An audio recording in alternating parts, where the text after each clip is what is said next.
अस्सलाम वालेकुम वरहमतुल्लाहि वबरकातुहू। देखिए, कुरान में हमें वॉर्न किया गया है कि शैतान तुम्हारा खुला दुश्मन है, लिहाजा उसे दुश्मन ही समझो। उसका असल मकसद हमसे अल्लाह की नाफरमानी करवा कर हमें जहन्नुम में ले जाना है। देखिए, हदीस में आता है कि एवरी सिंगल मॉर्निंग इब्लीस समंदर में अपना तख्त बिछाता है और उस पर बैठकर अपने चेलों को, यानी उसके जो बाकी शैतानों की एक फ़ौज होती है ना, उन्हें हुक्म देता है कि वो लोगों में जाकर फितना फैलाए और लोगों को गुमराह करे। इब्लीस की वो आर्मी जाकर लोगों में फितना फैलाती है और उन्हें गुमराह करने में लग जाती है। फिर वापस आकर इब्लीस के पास रिपोर्ट करते हैं, यानी कि अपने अपने कारनामे बताते हैं कि मैंने ये किया, मैंने वो किया।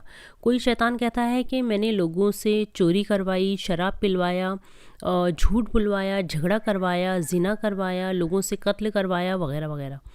मगर इब्लीस उनके कारनामों से कुछ ख़ास खुश नहीं होता और कहता है कि तुमने तो कुछ भी नहीं किया, यू हैव डन नथिंग। फिर एक शैतान आकर कहता है कि मैं 2 मियाँ बीवी के पीछे पड़ा रहा, यहाँ तक कि उन्हें अलग करवा दिया, यानी कि मियाँ बीवी में तलाक करवा दिया। ये सुनकर इब्लीस खुश होता है और उसके करीब आता है और उस शैतान की पीठ थपथपाता है और उसे गले लगाता है और कहता है कि तुमने कुछ बेहतरीन काम किया। अल्लाह अकबर। देखिए, इब्लीस मियाँ बीवी में तलाक से कितना खुश हो रहा है। क्यों खुश हो रहा है? क्योंकि सिर्फ 2 लोग आपस में अलग नहीं हुए, बल्कि 2 ख़ानदान टूट जाते हैं, बच्चों की ज़िंदगियां बर्बाद हो जाती है। यानी शैतान मियाँ और बीवी को इतना बहकाता है, इतना ज़्यादा बहकाता है कि वो दोनों आपस में झगड़े करने लग जाते हैं, एक दूसरे को नापसंद करने लगते हैं, अपने बच्चों के बारे में तक नहीं सोचते और बस शैतान के जाल में फंसकर एक दूसरे से अलग हो जाते हैं। शैतान बीवी को बहकाता है कि तुम्हारा शौहर तुम्हारे साथ इतनी ज़्यादती करता है, इतना बुरा सलूक करता है, तुम्हारे हुकूक की अदायगी नहीं करता, तुम्हें मोहब्बत नहीं करता, तुम्हारी कद्र नहीं करता, तुम्हें तो वो नौकरानी की तरह ट्रीट करता है। फिर वो बीवी शैतान के बहकावे में आकर दूसरे मियाँ बीवी को देखती है जो बहुत खुश नज़र आ रहे हैं, जो साथ में घूमते फिरते हैं, एंजॉय करते हैं, और वो सोचती है कि सच में मेरी ज़िंदगी में तो बस तकलीफ़ें ही हैं, मेरा शौहर कितना बुरा इंसान है, और वो शौहर से झगड़ा करती है।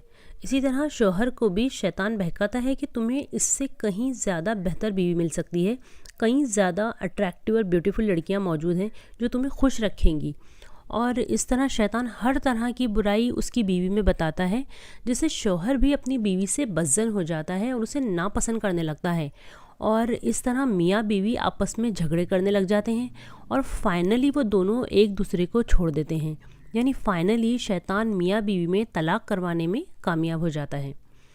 इसीलिए हमें कुरान में वार्निंग दी गई है, अलर्ट किया गया है कि शैतान तुम्हारा खुला दुश्मन है और उसे दुश्मन ही समझो।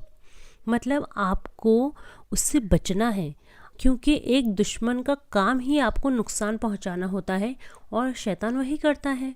2 मियाँ बीवी में झगड़ा, तलाक, यानी 2 ख़ानदान बर्बाद, और अगर बच्चे भी हैं तो यानी नस्लें बर्बाद। बराए मेहरबानी मियाँ बीवी आपस में सब्र से काम लिया करें, थोड़ा सा बर्दाश्त करना सीख लें। लड़ाई झगड़े ये कोई नई बात नहीं है, ये हर जगह चलता है। मगर झगड़ों के बाद सुलह कर लेना और रिश्तों को बचाए रखना और एक दूसरे को माफ़ कर देना, दरगुजर कर देना, अल्लाह के वास्ते ये असल समझदारी है, ये असल कामयाबी है। देखिए, हस्बैंड और वाइफ में झगड़ा भी हो गया है ना, तो डायरेक्ट आप रिश्ता ख़त्म करने या तलाक पर जंप ना कर दिया करें, बल्कि आपस में बैठकर बात किया करें। Try to solve the problems. जब आप आपस में बैठकर बात करेंगे तभी तो मसले का हल निकलेगा ना। और आप लोग सबसे पहले आपस में बात करना ही बंद कर देते हैं, और आपको पता है बात कर देने से गलत फहमियों को और बढ़ावा मिलता है, और ऊपर से शैतान हमें मुसलसल बहकाने का काम करता है ताकि आप लोगों का रिश्ता ख़त्म हो जाए।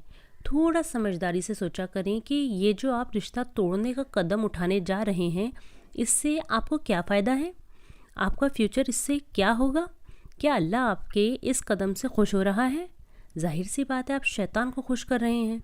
मेरे बहन भाइयों, बार बार आऊज़ु बिल्लाहि मिनश शैतानिर रजीम पढ़ते रहा करें। एक दूसरे के ऊपर आवाज़ों को ऊंचा मत किया करें, ख़ासकर बीवियां अपनी आवाज़ों को नीची रखा करें। आहिस्ता बात करना सीख लीजिए, फिर आप देखेंगे कि आधे मसले तो धीरे बोलने से ही सॉल्व हो जाते हैं। मेरे बहन भाइयों, अल्लाह ने मियाँ बीवी के रिश्ते में मोहब्बत, रहमत और बरकत रखी है। اگر آپ غور کرو تو آپ کو اس رشتے کی اہمیت سمجھ میں آ جائے گی۔ اللہ سے دعا کیا کریں کہ اللہ آپ کے رشتے میں محبت، برکت اور رحمت ہمیشہ قائم رکھے۔ اللہ تعالیٰ ہمیں کہنے اور سننے سے زیادہ عمل کی توفیق عطا فرمائے۔ آمین یا رب العالمین۔